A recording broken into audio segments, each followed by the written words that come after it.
Hello, everyone. This is the first official episode of Behind the Boards. My name is Nick. I'm here with my other co-host, Tyler. And today we are going to be kind of just giving a little bit of a rundown of who exactly we are, what this podcast is going to be about, and then we'll maybe get into some side topics a little bit down the line here. But the first introduction I'll leave to Tyler. He's just going to let us know who he is and, how he got into sports and whatnot. So my name's Tyler. My name's Tyler. I'm 28 years old. I am a Mohawk alumni now. I graduated college this year, and I kind of really got into sports originally as a child, mainly hockey. Still am really mainly hockey, but I'm trying to open up into other sports. Being a Leafs fan because of my father and my mother, it's both like a parental thing. They both kind of got me into being a Leaf fan, and then I kind of jumped out of being even like a sports watcher in about 2004, back when they absolutely bluffed it against, I believe it was Philly that year, and I was just done. And then I didn't get really back into hockey again until the 2012-2013 shortened season, and that was when I watched the playoffs and was like, yeah, you know what, I could probably get back into this. And ever since then, it's been really getting deeper and deeper hardcore into watching this team and suffering along the way. Definitely been a lot of suffering. What about you? So for me, I started playing hockey at a very, very young age. I essentially was, 5 years old, waking up at 6 a.m. every single day playing hockey, and I ended up just absolutely hating it with pretty much my entire core. There really wasn't much of a need for me to play hockey back then. As I ended up moving and going to different areas, as I got a little bit older, I did start to enjoy it, but the price was just getting outlandish. It was just getting way too crazy for anyone pretty much to play hockey. But where I lived, everyone played hockey. That was kind of the thing. And I decided, because everyone else is playing hockey, I'm just going to play football. And that was the sport that kind of really got me into keeping track of teams and keeping track of players and whatnot, and, falling in love with something that not many people understand unless you kind of go through it yourself. And then 2004 to 2006 came along, and I fell in love with hockey once again with Alex Ovechkin. I became a Washington Capitals fan very quickly, which was something that was out of the ordinary, especially in my hometown, where every single person was either a Toronto Maple Leafs fan or a Boston Bruins fan. But the Boston Bruins fans are heavily outnumbered, but I was heavily outnumbered. Ended up falling in love with that team for a very long time. And it kind of got to the point where they were losing the same way every single time, and I was just getting fed up. I feel Finally, bad. in the 2017, Finally, in the 2017 season, I gave up on them, which is not something I'm very proud of. But also back in 2005, I fell in love with another player, which was Habib Boulin. And that was also the same year that Tampa Bay Lightning ended up winning the Cup. So I always kind of flip-flopped between the two teams. They were always my team. And then I decided, you know what? I'm just going to go dive right into Tampa Bay Lightning coming out of the 2017 season. And sure enough, the one time where I give up on them, 2018 rolls along, and they end up winning the Cup. Washington Capitals. And you know what? It was great. It was awesome to see them do that, but I didn't think I was allowed to celebrate with them. I told you weren't allowed. I was like, you jumped out at the wrong time, man. You jumped ship just as... Man, it was like a terrible decision. I told you. But at least you didn't It pick was the very. Leafs, because I tried to convince you to pick the Leafs, but It definitely was a interesting jump because, like he said, he was trying to get me on the Leafs, and I was considering it for quite some time. I remember we talked about getting jerseys you're and a stuff huge like Marner that. fan. I still am a big Marner fan, but uh, there was just something about the core of the Tampa Bay Lightning. It's no secret that I'm also a very big Stamkos fan. I have a lot of memorabilia around my room about Stamkos, and you know what? I'm happy with them. Put the asterisk as much as you want beside their 2 cup wins, but I feel like that was kind of the nail in the coffin for me. I don't see them winning the cup anytime soon again after this lockout here. But that is actually how I ended up getting into hockey. Just kind of, you know, playing hockey in itself, getting tired of it, having to wake up at 6 a.m. and then, from there, kind of falling in love with it again as a fan, not as a player. But that is also a good kind of segue there for us to kind of get into the thoughts on this recent Stanley Cup, because you and I kept track. You and I were, talking about it. We were texting each other about it, but we never actually got into anything afterwards. I don't know if that was intentional on my end, because I've been planning on doing this podcast here for a while, and it would be really cool to kind of get into that right now. But I am just kind of curious in this moment of what your thoughts as a Toronto Maple Leafs fan, as a super fan of this recent Cup win for the Tampa Bay Lightning. Do you think there is still kind of like an asterisk there, or do you think that there's more of an acceptance because all the crowd was there for Tampa Bay Lightning and whatnot, and how we were allowed to travel and whatnot? That's the funny thing is, like, when you talk about like the asterisks on the cup and everything, and like even like people talk about it last year. I know you even are like, well, last year wasn't really. And you said a bit this year too that it's not really much of a cup win, but I was like, dude, like the building's full. Sure, the season was short, but so was 2013, and the Chicago Blackhawks still won that Stanley Cup, and their name is still on that cup. So, but I don't know. I feel like the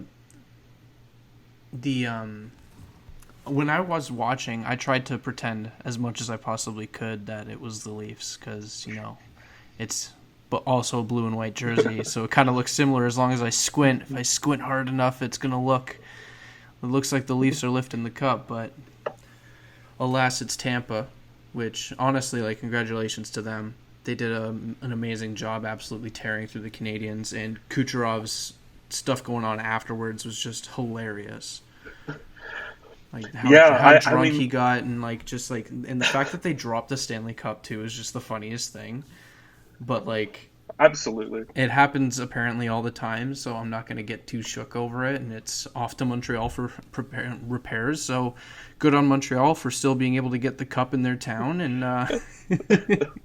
yeah, I guess that's one way to get the cup in. I guess that's definitely one way.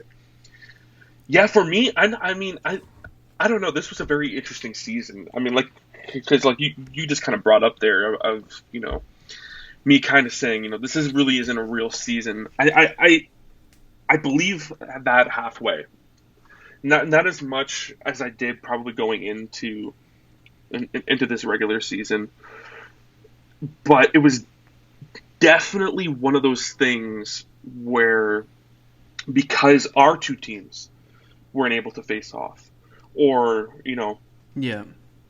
my nemesis. Not my nemesis, but my old team in Tampa Bay couldn't face off. Yeah, it was definitely one of those seasons where it was very.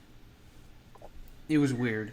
I feel like it was weird, but I know it was definitely hard on the players for sure, absolutely. And that's why I'm kind of taking a little bit of it back.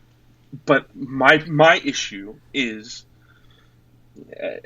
and I've brought this up to multiple people and they don't like it, but the fact of the matter is we had a team in the Stanley Cup playoffs that had, was it 24 wins in the regular season? They finished with 37 wins, including playoffs, the Canadiens. They finished Yeah. with one less win than the Toronto Maple Leafs, if you include the playoffs. And the Maple Leafs only won 3 games in the playoffs. So, like, and even then at that point, too, Montreal still finished below 500.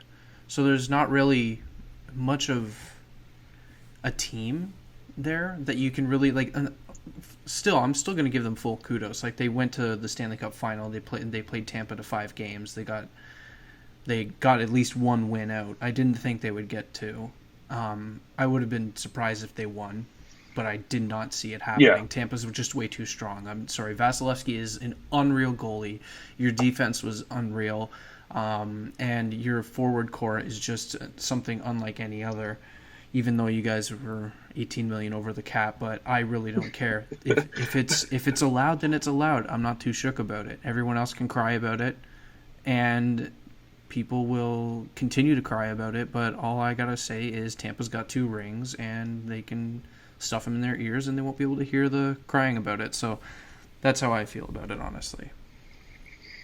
Yeah, I'm kind of in the same boat, especially with this whole $18 million over the cap thing. My dad is one of the people that is yelling this at me, constantly telling me all the time. But the fact of the matter is, he's also a very big Montreal Canadiens fan. So, I mean, obviously, he has a little bit of bias there. Yeah. But I think at the end of the day, it all comes down to the core of your team. Yep. I don't think, what put us over the cap was us re-signing Chernak. That's essentially what just kind of drove it a little bit too far. Yeah, sure, you got players that are going into the LTIR, and then you have, like, quote-unquote free money. Yeah, sure, it's not necessarily free. That money's reserved for someone else. But, I mean, if there's no rule... The other thing is, too, like, if there's no rule about it, but other teams are complaining about it, maybe there should be a rule. And Tampa Bay was one of those teams that complained about it before, and now they win. So, I don't know. I mean, yeah, like, saying that they've cheated is kind of dramatic. Like, I don't know. There's no possible way you can cheat with goals or, whatever the case may be. Plus, it's not like, yeah, sure. I mean, Kucherov went away, but he also got surgery. Yeah. He got hip surgery. Like, the LTIR was needed for that reason. Now, the discussion of, when he should have got the surgery and when he received it and how long his recovery time is, I can't, and you can't, and no one can't, give any kind of discrepancy in regards to that because it doesn't include us. We're not in those rooms when they're talking about recovery times, surgery, surgery dates and whatnot. That's kind of up in the air. But at the end of the day, again, Tampa's going to suffer for it at the end of the season. I'm upset. I'm very nervous to see who's going to go. Well, because there's I know you've obviously listened to the SDP and stuff like that, and I know a lot of people are starting to kind of talk about what the fallout of this could be, because at this point I'm looking at your cap friendly, and you guys have, what is it, 2 RFAs, three RFAs, and 5, 6, 7 UFAs that you need to re-sign if you want to keep the team together. And as John Cooper and Stamkos have both said, this is the last time that they'd be able to run it back with this group. So somebody's got to go. Yeah. Somebody big money's got to go. And I know a lot of people are starting to say that something like Stamkos could possibly be going, and I just want to know what you think about that. I honestly, I don't want to see Stamkos in any other jersey because I don't feel like it would be the same for him. And I know there was a previous talk before about Stamkos being traded. And with that whole topic and that whole kind of conversation that kind of happened, there was a lot of people that were saying that he was going to end up in Toronto. And they were offering him big money, if you remember. Yeah, really big when money. he resigned, I think, they were looking at they were going to try and offer him some money, but that was also before. That was, I think, a year before they made it so that UFAs could talk to other teams a week before free agency. So Stamkos couldn't even talk to the Leafs, or like the Leafs couldn't even talk to Stamkos' camp at that time. So I yeah. I don't really But know that's if not there my was any point, money though. getting thrown at him or anything. It's just like there were options that they could have offered him money, and I feel like at My the my my age whole now, point though, my whole point though is, and I know you're about to get to his age, and I'm about to get to it too. I think he can still win another cup. I think he probably has one, maybe two in him if he stays in Tampa. If they can kind of keep the core, plus two, a lot of people complain about this. A lot of people complain about this, and this was even before this whole $18 million over the cap situation, which was every single player gets below market value for their contracts. Whether it be because of the tax in Florida or whatnot. But the fact of the matter is, Stamkos is what I mean in my eyes. For me, I would say he's top five, top 10 forwards in the league, even with all of his injuries. And he doesn't. He doesn't even have a $10 million. I think Kucherov he's the the highest one with paid. that get the highest paid, and he has like 9.6 if my memory is serving me Kucherov and correctly. Vasilevsky are making the same at 9.5. 9.5. Okay, but that's like the whole thing. Like you got even Kucherov underpaid. The one and like another one that's severely underpaid, which should be criminal, is Braden Point. If I'm not mistaken, it's 6.2 million. That's not something. That's not something that can happen in other clubs, I think. And I think, You got to think about it as well. Braden Point, when he signed that contract 2 years ago, he signed it as, or I guess, yeah, 2 years ago, he signed it as a RFA, and he signed it as a bridge deal. So he only took the 3 years instead of the what he could have taken, like Marner or whatever, and taken that $7 or $8 million deal and bumped those numbers and bumped that value up. But he took a lower value or a lower number with a lower amount of years to keep the core together. And in yeah, my opinion, I just wish that some certain players on another blue and white team were nice enough to do the same thing, because right now we're struggling and we're probably going to lose Zach Hyman because of it, and that's just not cool because he's one of our better players on the team. But we ain't talking about that yeah, team. We're talking about Tampa. but We're yeah. talking about champions. I mean, going back to seeing Stamkos on another team. I mean, I could very well see him going on another team, but I don't see him being as effective. And I have a feeling he kind of knows that. I think if he's going to be sliding out of the NHL anytime soon, I think he's going to stick with Tampa Bay just because of how everything has been for him. Like he played with Cavier, Martin St. Louis, and, you know, having those guys as your mentors must be absolutely insane. Granted, Martin St. Louis went to the Rangers, but at the end of the day, I don't think Stamkos is going to be the one going. There's one that could be going that I'm even more worried about, and that's McDonough. Because I feel like no matter what team he plays on, your defense just rockets. It just That's what I skyrockets. was saying to you at I think it was Game 7 of the Islanders series. I was like, dude, you're like McDonough is killing it on defense right now. He was blocking every shot, back check, back check, back check. Yeah, Like I've never seen And I mean, it makes sense because I'm a Leafs fan, but I've never seen like defense like that where somebody can go back and forth, and just keep rocking it. That guy is severely, severely one of the most important people on your team when it comes to defense right now. And absolutely, I feel like you would want to keep somebody like that and try and offload somebody of value up front to keep that defensive point. But I understand what you're saying when it comes to Stamkos.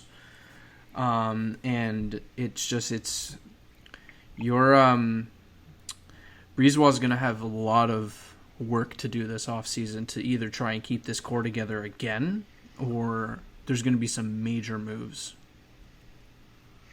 Absolutely. I'm expecting a big trade coming. I mean, there's a couple of players that are on the Tampa Bay right now that is about to be getting kicked out.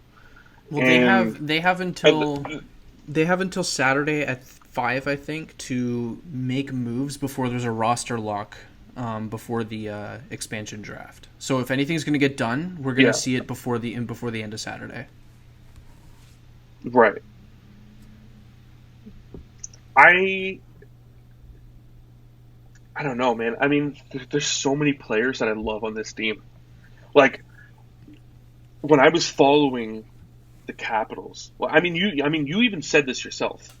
Like, I dove right in head first to the Capitals, to the Tampa Bay Lightning, because I just could not see myself as a Capitals fan anymore, or anything, and I ended up getting deep into this team. Like, I love every single person on this team, and I don't think I can see any of them leaving, and it really hurts. It hurts, especially when you see John Cooper and Stamkos talking to the press about how the fact that, you know, this was it. This was it. These guys are not coming back, and I think that was one of the saddest things about that time. Like, they knew that these guys are never going to be able to play together again under this capacity. And it honestly was just one of those things that broke me. Like, it was so upsetting. I don't know who I want to leave. Like, you can say Goodrow or, Joseph. I mean, the one player that I wouldn't mind trying to get rid of that cap is maybe Tyler Johnson, but even he kind of showed up for this entire thing, and he showed up in the playoffs. He was on waivers. He showed up in the playoffs, but how did he do in the regular season? That's the thing. Is like, you can't have that $5 million in cap just sitting there for playoff performance. You need to find somebody who's going to perform in the playoffs as well as in the regular season. And if Johnson can't turn it around, that's why I'm thinking that he was on waivers almost the entire regular season. I was going to say, I'm pretty sure he was on waivers. He was on waivers like 3 times during the regular season. Yeah, and nobody picked him up, which makes sense. But like, when you have one player that I don't want off my team is Blake Coleman.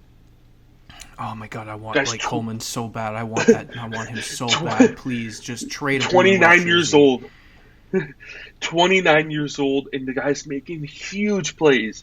I mean, Steve Dangle, brought it up, being known as the player to, have like the weird mystery shots. Like the one-handed backhand shots, or like the diving shots. He did I think it was 2 of them this playoffs, and then he won this playoffs, one last playoffs, and then he had that one against Winnipeg when he was with New Jersey. Honestly, like, I don't understand. I want him so bad. I need him on this team. Yeah, we need a player at least like him on this team, and we're about to lose one in Zach Hyman. Yeah, unfortunately. The other one I'm thinking too that I don't want gone is, the big rig, Pat Maroon. Maroon. That guy. They're not gonna. He showed up. Yeah, he showed up even in the regular season. I told multiple people he's a player that flies under the radar, and then all of a sudden he gets these spikes where he has a huge play, or a one-timer shot, a really good pass. They're not going to offload Maroon solely because he's making $900,000.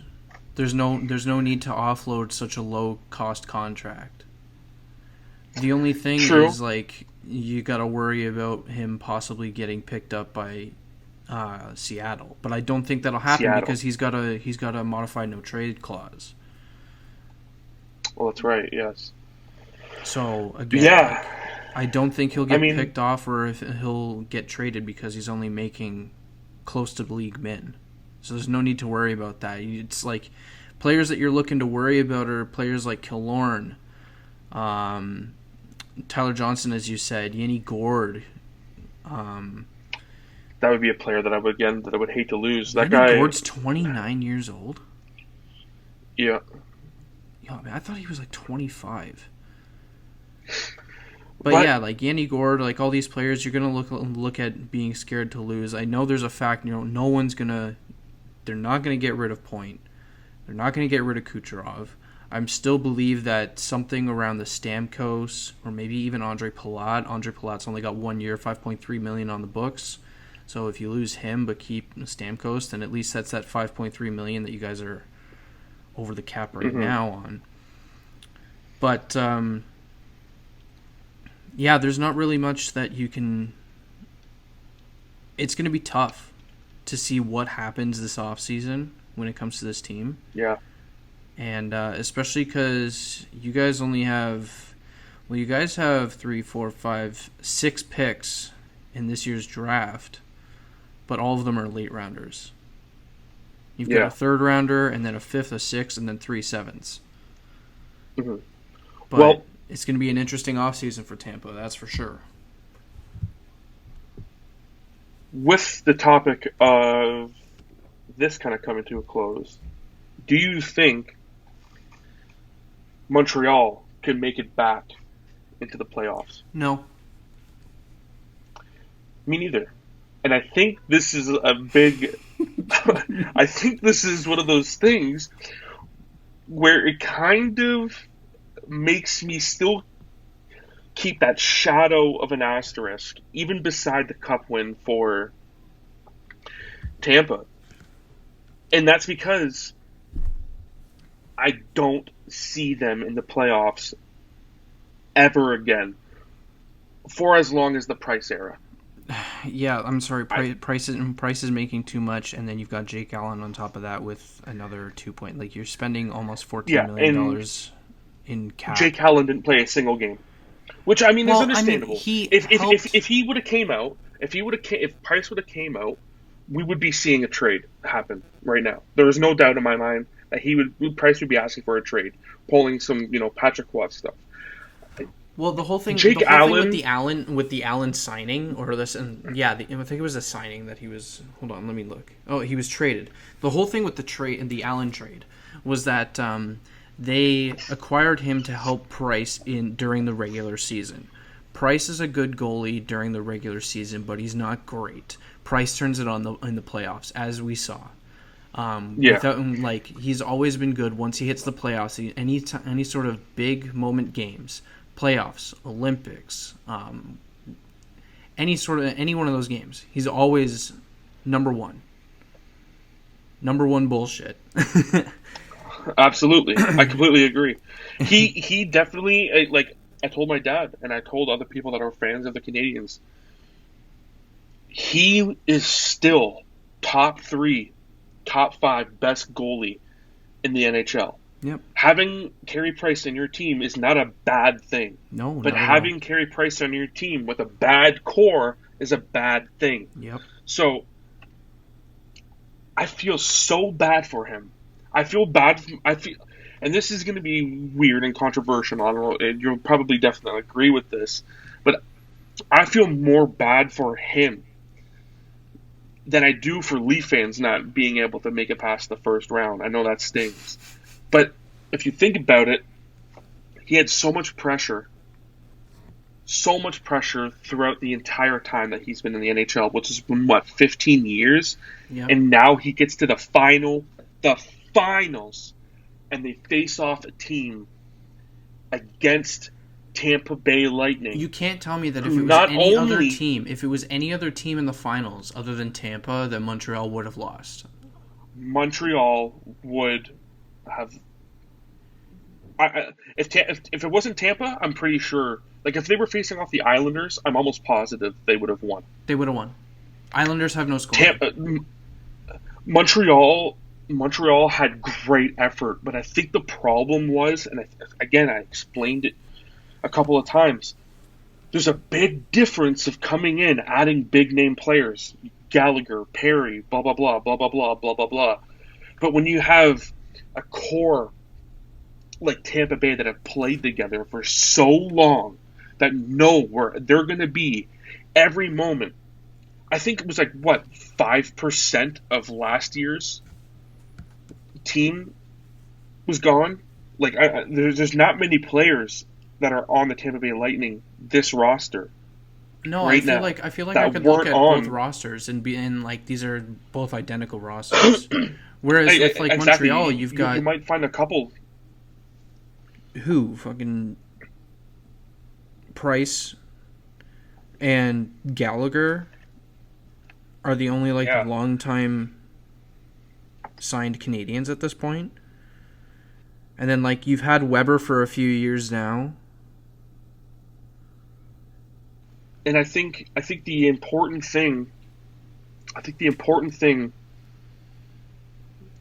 is that Tampa was way too good for them, and which is good for me.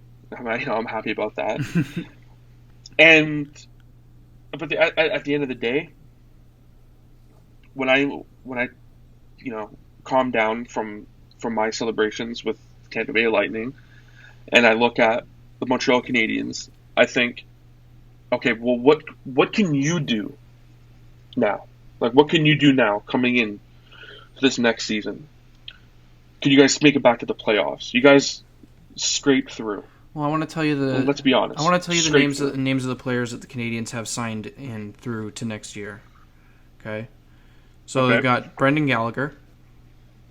Yeah.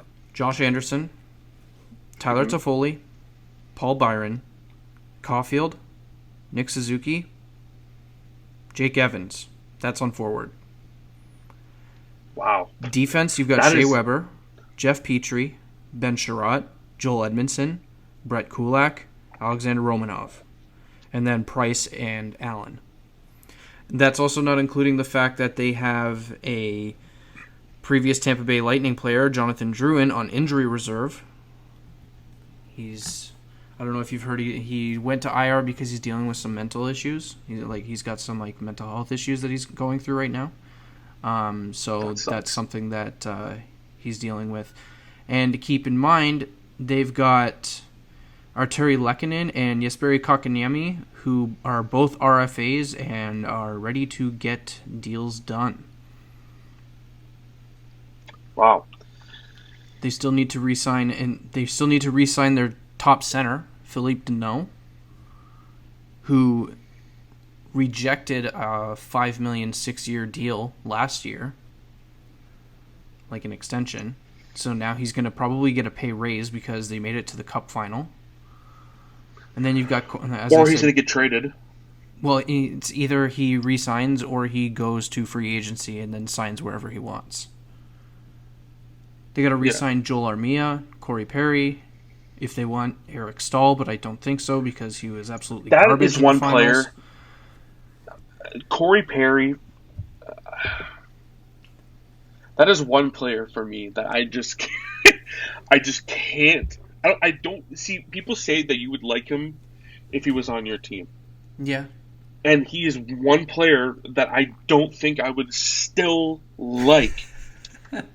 One player that I love with my entire heart.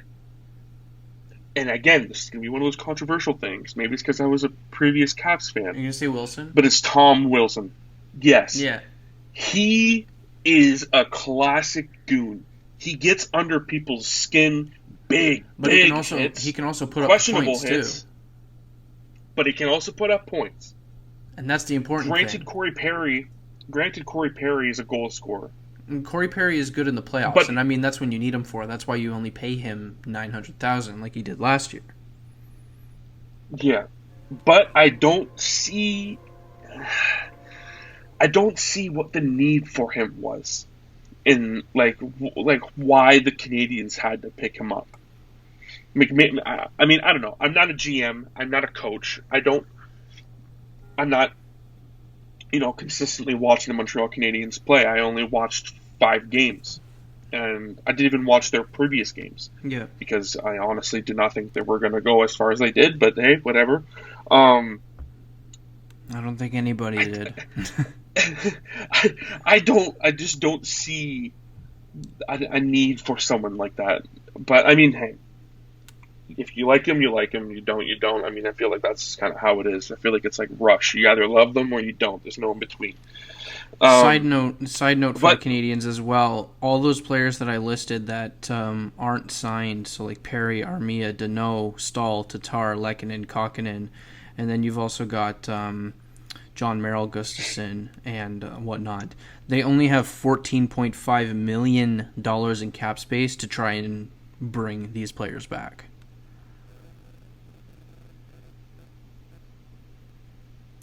So, wow. Marc Bergevin's going to have some work to do. I don't know if you saw the news today about Weber, but it's looking like he's going to be out for the whole season. And that he also will not be protected for the expansion draft. LTIR, I see, eh? Yeah.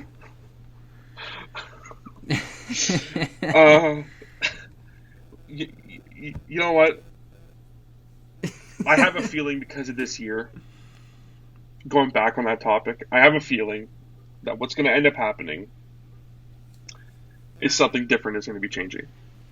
I have no doubt in my mind that because of because of this huge outroar from fans, it's going to be different. I think from now on it's going to be different, and there has been a couple of things that I've seen, different ways to kind of handle the cap, but I'm not I'm not into finances. I'm not a financial manager. I'm not an accountant. I'm not going to speak on something I don't know. But what I do know is that if other people are saying that they're cheating, but there's no rule, or there's nothing saying they're not allowed to do what they're doing, it's not cheating. That's all I'm going to say on that. No, it's not cheating. It's not in the rule book. The Leafs literally did it like 2 years ago when they brought David Clarkson back and then put him on IR, as well as also still having Nathan Horton on the books. We had $10 million in cap space, and the Blackhawks did it too back in 2015, as I said earlier. So there's... Against the Tampa Bay Lightning. Exactly. And that's one actually last thing that I'd like to point out about the Tampa Bay. I know we were just talking about the Canadiens, but a lot of that core, that main core that played in the 2015 series is still there for these last 2 cups. And that's something you got to think about and be like, These guys have been here for so long. And that's why I see like Leafs fans and I've been there too. I've said some shit as well. But like Leafs fans are freaking out and I'm like, guys, like I understand it's not the same caliber because they made it to the final and we haven't made it out of the first round in almost 2 decades now. But there's still time. I just still believe that there needs to be some definite significant movement on Toronto's part. And I don't know what they're going to do. I really believe, and I this is coming from a perspective of someone that's on the outside. Okay. I'm gonna. I think we should tap into this because it's been interesting and it's been something I've been actually wanting to talk with you for a while now, and we do have quite a bit of time.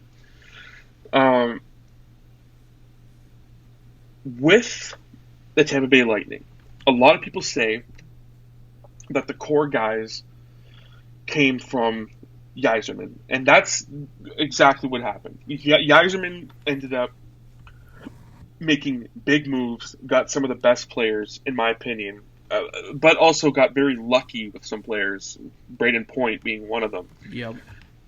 And there's a couple of others. But what Brisebois is doing is capitalizing on all of that. He understands that there's a big core here. But he's also letting everyone know things are going to be changing. Things are different. Especially after Yzerman left, a lot of people were very worried on who was leaving, who was staying. Yep. But he made some good deals. He definitely tied in, and there's been other things that I've talked about previously in the past. And this is going to tie in. Yzerman got all these players, but where's Yzerman? Another topic is, and we're not going to dive too deep, but there was a general manager that came into the Cleveland Browns. Okay. And his name was John Dorsey. And he was the one that grabbed some of the best players for Baker Mayfield after drafting Baker Mayfield. He did this thing with this core that was so different. They had a huge losing streak, and the Browns were desperate in need of someone to come in and give a final decision. Not care about the people above him want, but what the people below him need, i.e. the players and the staff and the coaching staff, but also what the fans want. So what he did was get all these great players, but he also had a bad way of doing things, and that's why he's gone. That might be the reason why Yzerman is gone. But my point is, just because you're able to get these good players, and this is everyone's argument against my point here, Dubas got Austin Matthews, Marner, Nylander, Hyman? Am I losing my mind? Well, there's Hyman, but Tavares. Tavares also. And when you really take a step back, I don't think he really looked at what Toronto needed. When you go from last season to the previous season, there's a lot of different things happening. A lot of different players coming in and out. Yep. I don't think Dubas is ready to be a GM, regardless of him being a GM for as long as he has. It's been, 5-ish years now, or am I too low? I think you're too high. You're too high. He was an assistant general manager. He started, I think, with the Leafs in 2015 as an assistant general manager, and he more or less took care of like the Marlies and stuff and signing AHL deals. But he became the general manager for the Leafs in 2018, and I think his first big thing was signing 4 Tavares. years, 4 or 5 years. But didn't he get? He also got Matthews, didn't he? Yeah, he signed Matthews and he signed Marner, but he wasn't there and he did not. It wasn't his decision to draft these players for the pick. The Marner pick was their previous assistant GM, Mark Hunter, who was the general manager for the London Knights, who is now again the general manager of the London Knights. So there's a tie there. Okay. Just like Dubas, if you go through Dubas's picks, a lot of them used to play for the Sioux Greyhounds, where he used to be a general manager. So he used to GM the Sioux Greyhounds, and now he picks a lot of players from the Sioux. Or he'll sign, like the head coach. If I'm correct, I'm pretty sure Keefe coached the Greyhounds while he was a general manager. Interesting. But my point is, when you have a $10 million goalie to shut down $40 million in forwards, that's a big problem. That's a big problem. Now, what I'm saying, what I'm not saying is it's anything against that, right? I don't think Matthews, Tavares, especially Tavares did nothing wrong in No, this he got knocked playoffs. out in the first game. He got injured and he had to go through concussion protocol. That's completely fine. But Marner and Nylander, I think these other three high-end players, I think these other three great players, I think right now, Toronto, especially Dubas, is putting way too much on their shoulders. Because right now they don't really have that core yet. And I think that is one of the issues that the Leafs have had for a very long time. I've always said the Leafs is where the greats are born or where they die. Like, it's either one. I don't think... I just don't think the management now... I think that's the only thing that can be talked about. It's the management. When you got players in and out every season, half season, that's the thing. I feel like it has to come down to the manager. They can't build like a community or like a team around. Exactly. They're not giving the players enough time. These players. Like, I feel like it's important that they lose and win together. They have to lose and win together. And all they keep doing is losing, and they only have the same 5 people. You've got Riley, Matthews, Marner, Tavares, and Nylander that are all there, that have all been there together. And if I was Riley, I know he's going to be gone this season. If I was him, I'd be saying, see ya. Yeah, you guys have done nothing for me. You guys gave me the A, but you decided to give John Tavares the C. I will still put my foot down and say that Riley should have got it. Riley should have got that C. He's been there since 2012. Riley should have that C. It is one thing. I'm not even a Toronto fan, but it is one thing that bothers me to my core when you have someone that's been there for so long. He's 27 years old. He's spent a third of his life, or almost half of his life, on the Leafs. Yep. And you're telling me this guy that came in, get the C. This guy that came in for 1 year and scored 47 goals is gonna, like, I understand why John got the C, especially because, like, he had the C before in New York, and then he came here. It's his hometown team and whatever. But I still do believe that Morgan should have got it. If Morgan stays around, which I don't believe he will, which really bugs me, honestly, because Morgan's one of my favorite players on the team. If he does end up staying around for, like, the rest of his career, I would not be surprised if after JT retires, then Morgan gets the C for a few years until Morgan retires. But I don't think that's what... If I'm Morgan, that's not what I want to do. I want to win. And this team is not doing what I want to do. Right. I'm looking at this cap friendly for Toronto, and it just bugs me. It makes me sick. Especially with the cap not going up. Marner should be making less than Kucherov. Marner should be making less than Braden Point.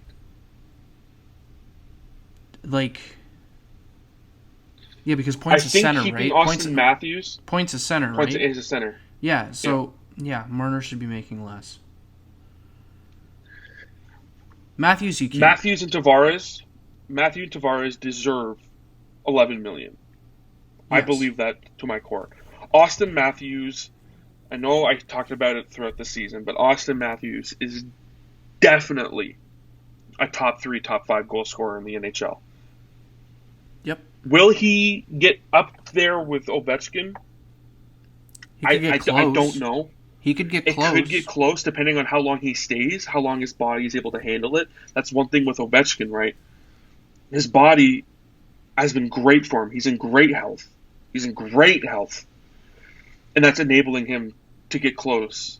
You know, there's been multiple talks about him hitting .895. You know, can he hit .895? Yeah. He says, if I'm good, if I'm healthy, yes.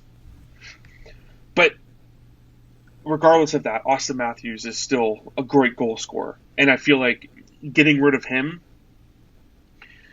getting rid of Austin Matthews would be the biggest mistake, craziest and biggest mistake any other team has done ever. But everyone has been traded.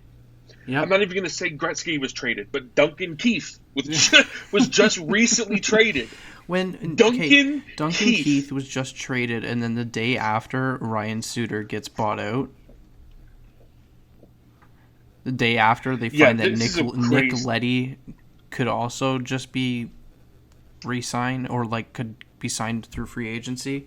There's so many, like, I don't know what's going on in Edmonton. I really have no idea. But it's disaster. I think what they're trying to do is get rid of excuse me. Is get rid of everything they don't need. I think what the problem is, I think what they're doing is what Toronto should be doing, and that is getting ready to be a playoff contender, getting ready to be a Stanley Cup contender, getting ready to be a Stanley Cup champion. Yeah, but they're not doing it the right way. And I don't think Toronto's doing that. They may not be doing it the right way, but at least they're doing something. It's not about just in my mind. It's not because they're getting big names. I think it's because they're worried about McDavid. I think it's because they're worried about Draisaitl. These two players here are like your guys' Austin Matthews and John Tavares. Yep. Yeah. I would say maybe one is a little bit better than the other, but I mean that's besides the point. One's definitely better than the other, but that's besides the point. But the thing is, they've seen firsthand, okay, McDavid can play with anybody, but now let's get him a good core behind him. Let's get him the players he needs. I would not be surprised. I would not be surprised if Edmonton starts doing what Tampa Bay was doing and being like, hey, we're trying to be a Stanley Cup contender. We're trying to be a playoff contender. You want to come to our club? Yes. Okay. Well, we're going to offer you 75% of what you're worth, 50% of what you're worth, but you're going to get a ring. Tampa did that for a very long time. Toronto is not doing that. Toronto has the appeal of, huge fan base. And that's the other thing. I don't think a lot of players, and Gretzky actually talked about this, players that come to any kind of Canadian team, especially Toronto, especially Montreal, you experience a level of fame that is so different. It's like football, or European football status in Italy. Like, it's just a crazy, crazy, crazy amount of fame that you get. You can't go nowhere. You can't see anybody. You can't go watch a movie. You can't go to dinner without everyone huddling around you. Imagine if you saw Austin Matthews in public. You would lose your mind. Yep. But, you go play in, Nashville. You can walk around, do whatever the heck you want. You don't need to worry about anybody. But I think the appeal that Toronto has is this big money. Being underneath that MLSE. MLSE? Yeah. SE? Is that what it is? Yeah. Maple Leaf Sports and Entertainment, yeah. Yeah. I think it's being underneath that, signing bonuses and this and that. But I think what Dubas needs to do, A, needs to be fired, or B, and I would go with A, honestly, but at the moment there really isn't any very good GMs. But maybe you would find one in Breezeball. Maybe he has an assistant that's like waiting. He just knows how to fix the team. Or the other thing, he needs to offload players that don't need re-signs and whatnot. Maybe rescheduling or doing something. Just doing something different. Just tackling the Toronto Maple Leafs at a different head, with a different head. Yeah. Ignoring what people above him want. Get the players' input. Maybe not the fans' input. I mean, all you got to do is just go on Reddit. But at the same time, just or Twitter, exactly. Twitter might be a little bit harsh for someone to handle, but good. I mean, Cry. that's all you need. Just look down. Don't listen. Don't look up. Look down. Say, okay, what does my coaching staff need? Okay, my coach this year was bad. I personally believe Babcock was the best thing for that team. At the time, really believe it. But the fact of the time. matter is, the fans just couldn't handle it. Fans could not handle it. Well, a lot of people I are still saying believe that a he lot of could people be. are saying right now that maybe Babcock was right with keeping Marner and Matthews separated. A, 1,000, 1,000, 1,000, 1,000%. 1,000%. Because I've been kind of thinking the same thing. I'm sorry, if you're going to have these two players on the team, you can't have Stamkos was second line. Yeah, and most of Stamkos was second line. 12 of his 18 points in the playoffs were on the power play. Yeah, but he has a rifle of a shot. That's why. Yeah, but he's not on. If you're not on first line, you have to have a purpose. Absolutely. All I'm thinking at this point is they need to do something, but I know that they're not. Like, already Dubas has said that they're not going to do anything with this core this year. We're still looking to see our Kawhi for DeRozan trade at this point. And if Mitch gets shipped, then I'm perfectly content with that, because there's ads around town for like some real estate company that has a picture of Mitch Marner on it. Like I guess he's like sponsored by this real estate company in London, Ontario. And every time I see them, I just get angry. Because it just reminds me of how he had a point. Yeah. That must be the worst of it. It drives me absolutely up the wall, man. Like, I want to make it perfectly clear that William Nylander was the most important Leaf, aside from Jack Campbell, on the Toronto Maple Leafs this playoff run. This playoffs, yeah. And the sad part is, I would not be surprised if he gets picked up. I don't see you guys protecting him. Nylander? Yeah. Can you see him being protected against Seattle? I could, because what do you guys think? Like, what do you think they're going to be doing? Like a 7-3 kind of deal? I think they're going to do a 4-4. I think they'll protect the top four. Unfortunately, I think they're going to protect Matthews, Tavares, Marner, and Nylander, and that's only because I look at this team and it fucking sucks. I look at the players on this team and it sucks. The team we had 2 years ago. If you go onto my Twitter right now, I believe it's still there. If you go onto my Twitter right now and you look at my pinned tweet, it's from February 9th, 2019. It says, hot take, Nylander will be unprotected at the next expansion draft. It wasn't until very recently when I looked at this team now and thought about it that I do not believe that is going to happen anymore. Because without Nylander, who do you put on Tavares' wing? There's nobody. Robertson, maybe? But then you're putting a rookie up on the second line? I don't believe that's a good option. Yeah.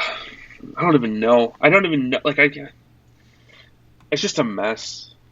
Again, it feels. I really do believe my dad that this team needs a major overhaul.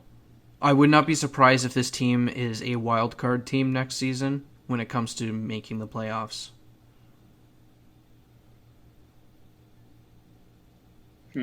But again, that could all change depending on what Dubas decides to do over the offseason. Yeah. My dad ended up saying something that's kind of stuck with me. And he explained, he thinks that the way that the Toronto Maple Leafs are being run right now is like a brand new team. But it's been that way for the last 5, 6, 7 years. Yep. I feel like he feels like you guys are always playing catch up. We are. And he said that it reminded him of the Florida Panthers when they joined, even with Yager. Like you had Yager, but they were playing catch up. But even them, I think they got pretty far in the playoffs a couple of times, if I'm not mistaken. But I mean, I don't know. Again, I'm not a GM. I'm not some accountant. I'm not a financial advisor. I'm not anything. I can't talk on anything that I don't really know. All I can do, and all you can do, I guess, is just look at it as a fan and be upset and hope that the people in charge know what they're doing. And I mean, I'm kind of in the same boat with Tampa Bay. Like, yeah, sure, we won the cup, but I mean, what can we do now? You know, we're very close to being a franchise team, but we got to win either next year or the year after. Yeah. And Yo, I just looked at this. that might not be able to happen. And Toronto only has 5 draft picks over the next 2 years. Wait, I lied. That's 6. 6. I'm looking at it too. What the fuck? Wow. Because a lot of trades. They traded their first to get Foligno, who was absolutely dog shit, but you can't... Well, I mean, apparently they knew about the injury, but apparently they still traded a first and 2 fourths for him. And then all these other picks. Like, I don't know what's going to happen. I'm sorry, but, like, they've got $9 million in projected cap space. What are you going to do? You've got so much more of a team that you need to add. Apparently, where did Foligno come from? He came from the Blue Jackets, right? Yeah, Columbus. I'm sorry, but like apparently I've been reading that there's talk between Anderson's camp and Toronto of him possibly coming back. No, thank you. No, thank you. If you want to go make your money, go somewhere else. Apparently Bogosian's not going to get re-signed, which actually kind of makes me sad because he was really good. But we do have some good defensemen coming up with Rasmus Sandin, and we need to figure out what's going on with Timothy Liljegren anyways, so that's fine. It's just the forward core. I look at it. You've got Matthews, Tavares, Marner, Nylander. Kerfoot's probably getting picked up in the expansion draft. Mikheyev, who... You think Brody's being picked up? No, I think Alexander Kerfoot's going to get picked up. Because I think they're going to go 4-4. I think they're going to protect Matthews, Tavares, Marner, and Nylander. And then in defense, I think they're going to protect Muzzin, Riley, Brody, and Dermott. They're going to keep Hall up there because he's turning 30 soon. They're going to keep him exposed. Would they protect Riley? Yes. You don't want to lose Riley for nothing, especially with how many years he's put in on the team. You don't want to lose him for nothing. The only thing that bugs me is... He's also a lefty. Yeah, the only thing that bugs me is if they lose Alexander Kerfoot to this expansion draft, then you have nothing left over from that Kadri trade. Nothing. It was Kerfoot and Barry for Nazem Kadri. Jeez. Well... that is enough of that sadness. Yeah. Anyways, we can move on to Seattle and talk about like possible picks or whatnot. Yeah, I wanted to get into that on what you think the picks will be for the Kraken. It's which a I lot, think because we gotta like kind of go through every team, right? But before we start, I just want to say I might unintentionally be a fan already of the Kraken because of their name. I think they have the coolest name. Yeah, I mean, ever. There's definitely some potential with it. Like, there's gonna be like, I can already see like after the first game that they play at home. I could see like the newspapers after being like release the Kraken, especially if they win. Oh, if they win that first game at home, oh, you know for sure. They might even use release the Kraken as like to let the team out onto the ice before every game, before every period. And if I was a Kraken fan, I'd be all for it. But it's kind of similar like when Vegas came out and started, I kind of like low-key made them my second team. I follow them on Twitter just because I'm like, okay, whatever. They were a new team, and it was interesting to me because I wasn't really paying attention when the other teams came in back in like the mid-2000s. But I'm really interested to see what the Kraken end up doing and how well they do. Me too, because I know there's going to be... I know the GMs that were still around. Was it... what year was that when Vegas came in? 2017? 18? 17, 18? They've been around for 4 years. Okay. I mean, I do have some picks that I think... I mean, I have written some of this stuff down. I am kind of curious who you think. I'm going to start with our two teams. I think that would be a good idea. That's all I would really know at this point, honestly, because like I didn't really do a significant amount of like looking around, and especially because there's 31 other teams. I think Vegas is exempt because they're such a new team. I heard something. Yeah, Vegas that. is exempt. Vegas is exempt. Yeah. But Toronto and Tampa, I can definitely give my input on. So who do you think is going to come from Toronto? What do you think? I think it's either going to. What do you think? Do you think they're going to do 7-3 or 4-4 or?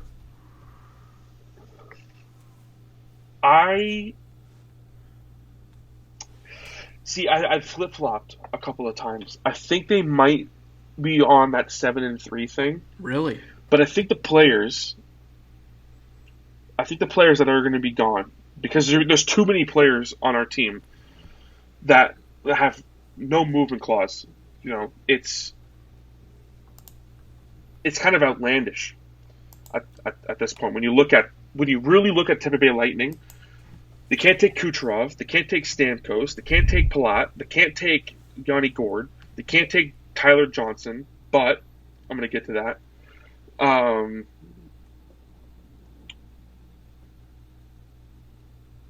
What's it called? They can't take Killorn. They can't take Maroon. Yeah, Killorn, Maroon. They can't take Hedman or McDonough. And then obviously you guys are going to protect Vasilevsky, so. 100%, yeah. I mean, that's... we had Curtis McElhinney, and I think now he's won 2 Stanley Cups without playing a single game. Yep. Imagine that. Getting your name on the cup and you don't play a single Stanley Cup Stanley Cup playoff game. I have been thinking about that for the past a week now. I can't believe it is hilarious to me. But I think they would probably do something with McDonough or Tyler Johnson. So, like, ask them if they want to, like, if they're okay with being left off of the list. 1,000% they're going to protect Hedman, Sergachev, and Chernak. Yes, absolutely. I do not see them because like the problem is it's the money. They need one of these players to go, and I think Seattle's going to know that. So it's going to be rough. It's going to be rough. It's going to be rough when Brisebois is talking to what's his face from Ron Francis, Seattle. Ron Francis, that's right. It's going to be a long day, I think, for Brisebois. I think it's going to be tough. But at the end of it, I think one of those two players are going to be gone. I don't see them taking Braden Point. I don't see them even picking Yanni Gourde.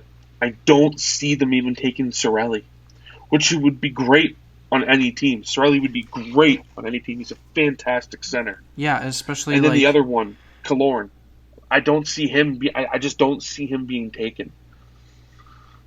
who would they protect? Kucherov, Stamkos, Point. They probably won't protect Palat, They'd but have again, to. I don't see him going. Don't they have to because You he's got an think? NTC? Yeah, I mean maybe. I don't really know the full extent of that. We'll have to look into that. Because I think they might Yeah, have to protect him, but again, that could be something where they go to the player and be like, "Are you okay if we leave you off the protected list so that they can protect someone else like Sorelli, or if they could protect someone else like but that's what I'm thinking. I don't That's what know." I'm thinking. What are your He only thoughts on has one Matthew year left. Joseph? Too low. I mean, he he proved himself that he's a good player. Really cool kid from Quebec. Mm-hmm. He had a great winning speech. He was the only one in the Tampa Bay to swear during the presser, um, while they were on the ice still. But I don't. I don't know. I don't think that he would be. I don't think he would be picked. I don't think that they would pick him. He didn't really have a very good regular season. Right. But I mean, at the end of the day, who knows? I don't see. I mean, what is it? 1, 2, 3, 4, 5, 6. Wait, 1, 2, 3, 4, 5, 6, 7. Yeah. See, the only reason why I don't see them taking Palat is because that leaves Sorelli open or Killorn. 1, 2, 3, 4, 5, 6, 7. Yeah, that would be my thing. For you guys, I have Hull or Kerfoot. Yeah, I think it's going to be That's what I Kerfoot think. just because Kerfoot's a decent center. He could be a decent second line center for a team that's just starting off. He's making only $3.5 million, so I feel like that would be a really good pickup for Seattle. And then the fact that Hall is 30, I think will be 30 by the time the next season starts, or at least getting into that next season. It's kind of like something that will deter the Kraken away from wanting to claim him from Toronto. So I do also believe that Kerfoot would be the one that gets picked. But I think everybody at this point is thinking that. A lot of people were thinking Travis Dermott was a possible pickup as well. But I feel like you protect him and then make a trade to try and get some assets back for him or something. Because you've got those defensemen in the minors that need to start playing, or else you're just going to stunt their growth. When it comes to Tampa, though, I have no, I feel like Tyler Johnson is the one that needs to go. See, for me, I think Tyler Johnson is going to be the one that goes, but I think they're going to look at McDonough. Oh, I absolutely. think they're going to try to. If I was Ron Francis, I would 100% look at Ryan McDonough as a possibility A to pick up 1,000%. because he's got 5 years left on that deal. He's only 32, so he's definitely got at least a couple more years before he starts falling off, if not maybe 3. And that cap hit of 6.75 is not too bad for someone at that age as well. No, not at all. And for as good as he is, yeah, I would also look at his playoffs this past year, the past 2 years, because he was there last year too. I would look at the playoffs Yep. that he played the last 2 years and be like, this is a really good defenseman that I could definitely pick up out of Tampa and see really truly succeeding. yeah, 1,000%. And plus two, they would. The only thing that I look at is if they grab McDonough. If they say, okay, we want McDonough, they're going to want. I feel like they're going to want something else. So there's going to be something else. There's going to be some kind of stipulation or something because that will bring them under the cap. Yeah. So, and I know for a fact Seattle's not going to do that for free. So there's going to be something for sure. I think there's going to be something. I mean, as for Johnson, It would I be feel like good. it's like a no-brainer. It would be good for Tampa to get out from underneath Johnson because of his 100%. because of his recent production. But yeah, if who we think is going to get protected is protected, then yeah, I would definitely claim McDonough over Johnson. But if McDonough does end up getting Right. Protected, then Johnson's there. But I still, again, I would agree with the fact that Ryan McDonough is the best option. But all right, again, so we did he needs to agree to issue be unprotected. That's the thing. But we are And that's my actually final notes on that. gonna move on and maybe talk about other teams that we think that are going to be experiencing a pull and a tug on certain players. So we were just finishing off with Tampa Bay and Toronto Maple Leafs. I do have some names written down from some teams that I would be curious to know what you think, Tyler, and maybe what other people think as well. But for the Bruins, that Lauzon kid and DeBrusk. If I'm not mistaken, I think DeBrusk is a UFA. No, he has one more year left, and then he's an RFA. He's only 24 years old, and he's only making $3.675 million, which is a really good steal. Exactly. But Jeremy Lauzon, though, Yeah, I think I wouldn't be surprised if they take him. That's who I think that we're going to take. DeBrusk is my second one. Who they save and who they protect and whatnot. I don't know. Are they doing 4-4? I don't know. 7-3? I don't know. I'm looking at their team, and I feel like they would do 4-4. I don't know if you saw it. They just re-signed Brandon Carlo too, to a 6-year deal. It was actually announced today that he signed a new 6-year deal. And so that puts him in. And also, okay, get this: 24 years old, 6 years, $4.1 million for the next 6 years on a defenseman for Brandon Carlo. Brandon Carlo's a really good defenseman. Wow, it happened again. And on that note, the episode is coming to an end. Far sooner than what we wanted, but unfortunately Tyler was experiencing some technical issues with his internet. It kept going in and out at the end there. But if you guys are enjoying the podcast, don't worry, there will be another episode. We are going to be continuing this conversation at a later date. We want to get out another episode about the expansion draft and our thoughts on it and possible making a mock draft. We don't know just yet. But there will be someone else joining us as well. He is a very good friend of mine, and we will see you guys in the next couple of days. Keep your head up and your stick on the ice.